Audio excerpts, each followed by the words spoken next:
Welcome to our quickfire weekly roundup of sales and marketing news for video production professionals, designed to help you when talking to prospects, pitching, creating your own content, or when putting creatives and strategies in place to help your clients drive maximum results. So without further ado, let's get stuck in. LinkedIn rolls out Stories feature worldwide. So the big story of this week for video production professionals is the worldwide rollout of LinkedIn Stories, which provides an opportunity for individuals and company pages to publish photos and short videos via the mobile app. We've only recently seen LinkedIn properly onboard all things video, and they've been late in arriving at live streaming. But for production professionals that sell predominantly to marketing professionals, LinkedIn is a powerful resource. So you need to be aware of this new feature, not only for your clients' projects, but also in your own marketing. Stories on any of the platforms is not just a feature, the impact goes further. We've seen Stories take Snapchat by storm, it's become a major part of Instagram and Facebook, and now we're seeing the world's largest B2B network embrace the authenticity that Stories provides. So it's not just a feature, it's genuinely the future that is now tried and tested, short form, interactive, and most importantly, vertical first. So whilst many purists still may not love the idea of vertical content, you can't ignore it, and it needs to be seriously considered when it comes to both your and your client's video content creation. 400,000 watch AOC play Among Us on Twitch. The Amazon-owned live streaming service for gamers, Twitch, has a new streamer this week as the US election hots up. AOC decided to pit her wits against some of the younger generation on Among Us, which is a cheap and free on mobile game that's popular with kids, teens, 20-somethings, and well, anyone that has a computer, an internet connection, and a vague awareness of what Twitch is. Although the audience is worldwide, AOC's session on Twitch peaked at about 400,000 viewers as she looked to use the platform to get the get out and vote message distributed to a younger demographic. It's probably a stunt that only someone like AOC can perform, who engages all things social and has the perceived right to sit at that table. Anyway, stunts aside, it's a strategy that seems to have performed well for the US representative, and depending on who your client is, may be a strategy that could drive strong results. Online video platforms market size worth $18.7 billion by 2027.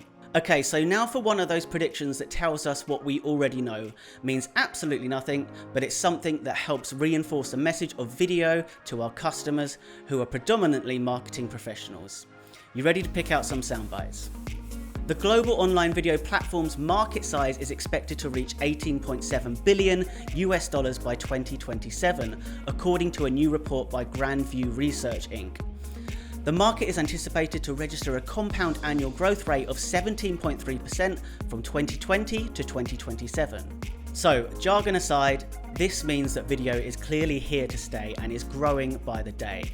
Now, remember, this provides production professionals with a huge amount of opportunity, but it's also making the industry incredibly competitive. Check out some of our other sales and marketing coaching videos. Head over to the deep dive playlist to help you stand out from the crowd. US online short-form video platform Quibi ends short life.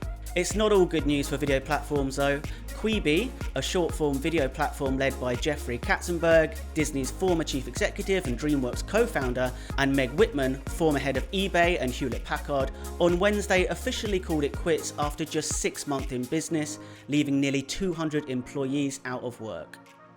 Whitman and Katzenberg confirmed on Wednesday that the Hollywood-based company will wind down its business operations and begin the process of finding a suitor to buy its assets, though reportedly Apple, Facebook, NBC Universal, and Warner Media have already passed on the opportunity. Facebook Watch gets new discoverability options, and some good old Facebook Watch developments for you as we close out this week's roundup.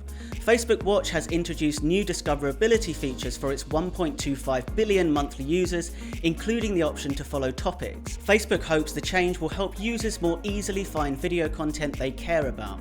In addition, Facebook has also launched several new standalone categories, including a What's Happening and Featured section, to help users catch up with events like award ceremonies and the presidential election. Something to be aware of if Facebook plays a part in your client's video strategy, or if it should do, but also something to consider when creating and promoting your own video content. Right, that's all for this week. Remember, our 5-day sales and marketing challenge for video production professionals starts on Monday, the 2nd of November, and registration is now open over on our website. In the space of 5 days, we're going to build, implement, and automate a sales and marketing strategy for your production business that is designed to attract and close long-term and high-profit contracts. So you don't need to worry about sales again, and ultimately, you'll be able to focus on creating beautiful and powerful video content for your clients. The link to register is in the description.